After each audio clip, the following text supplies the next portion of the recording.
안녕하세요. 진영교회를 섬기고 있는 김태환 목사입니다. 오늘은 약속과 성취 사이에 우리의 태도라는 주제로 말씀을 드리겠습니다. 그날 밤에 주께서 바울 곁에 서서 이르시되 담대하라. 내가 예루살렘에서 나의 일을 증언한 것 같이 로마에서도 증언하여야 하리라 하시니라. 거기서 형제들을 만나 그들의 청함을 받아 이레를 함께 머무니라. 그래서 우리는 이와 같이 로마로 가니라. 하나님께서 바울에게 예루살렘에서 너는 나를 증언한 것 같이 로마에서도 증언해야 한다고 약속하셨습니다. 그리고 3년이 지난 후 바울은 로마에 들어가서 가이사 앞에 서게 하는 놀라운 성취가 일어났습니다. 하나님께서 바울에게 약속하셨고 그것이 성취되는 데는 3년 정도 걸렸습니다.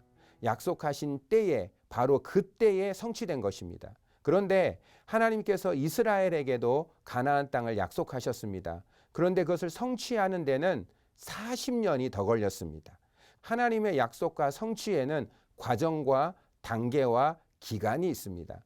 우리의 태도에 따라 때에 따라 이루어질 수도 있지만 지연되거나 유보될 수도 있는 겁니다. 바울이 보여주었던 태도를 통해 우리가 취해야 할 태도를 배우고자 합니다. 첫째, 바울은 하나님의 약속 성취에 대해 전혀 의심하지 않았습니다.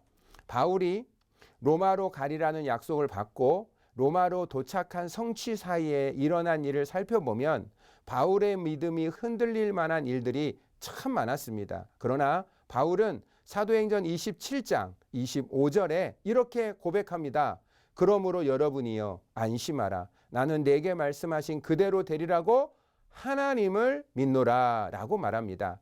이런 상황에서 이런 고백을 합니다. 바울의 믿음이 광풍보다 더 컸기 때문입니다. 예수님이 어떤 태풍보다 크신 분입니다. 베드로가 태풍 속에서도 바다 위를 걸을 수 있었던 것은 태풍보다 예수님을 더 크게 믿었기 때문입니다. 우리의 믿음이 커지지 않으면 문제 앞에서 염려하고 두려워합니다. 즉 우리의 믿음이 커지지 않으면 문제가 없어져도 똑같은 문제 앞에 똑같이 넘어지고 시험 들고 염려하고 두려워합니다. 우리는 문제가 해결되는 것보다 내 믿음이 커지도록 노력하는 게 더 중요합니다. 믿음이 커지면 문제가 문제로 여겨지지 않기 때문입니다. 바울은 광풍보다 큰 믿음이 있었습니다. 그래서 바울은 하나님의 말씀이 그대로 이루어질 것이라고 그 믿음을 확실했습니다.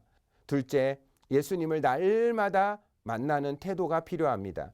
바울은 광풍 속에서도 하나님의 음성을 듣고 있었던 것입니다. 바울은 태풍 앞에서 엎드려져 낙심하지 않고 오히려 하나님 앞에 엎드려 기도했습니다. 하나님, 이 풍랑이 온 이유가 무엇입니까? 그것을 묻는 기도를 했습니다. 바울은 풍랑으로 하나님의 음성에 둔감하지 않았습니다. 바울은 하나님은 무릎을 꿇을 때마다 말씀해 주시는 분임을 믿었습니다. 하나님은 하나님의 음성 듣기 좋아하는 사람에게 음성을 들려주십니다. 우리도 바울처럼 아무리 풍랑 속에 있어도 바빠도 하나님의 음성을 듣는 일에 게을리하지 않아야 합니다. 시작하실 때도 기도하십시오. 과정 중에서도 기도하십시오. 마무리에도 기도가 필요할 줄 믿습니다.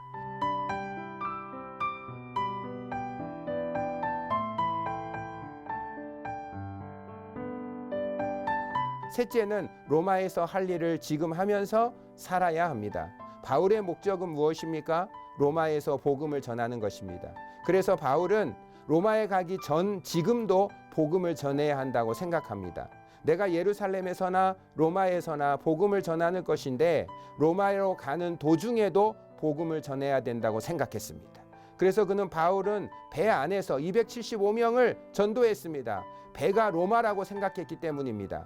멜리데 섬에 도착했습니다. 그곳은 작은 로마였고 그곳에 있는 추장은 작은 가이사였습니다. 그래서 그는 복음을 전했습니다. 우리도 이와 같이 목적이 이루어진 후에 이루어질 일을 목적이 이루어지기 전에도 먼저 하는 태도가 있어야 합니다. 이런 바울의 태도로 하나님의 약속이 정해진 때에 성취되기를 예수 그리스도의 이름으로 기원합니다. 아멘.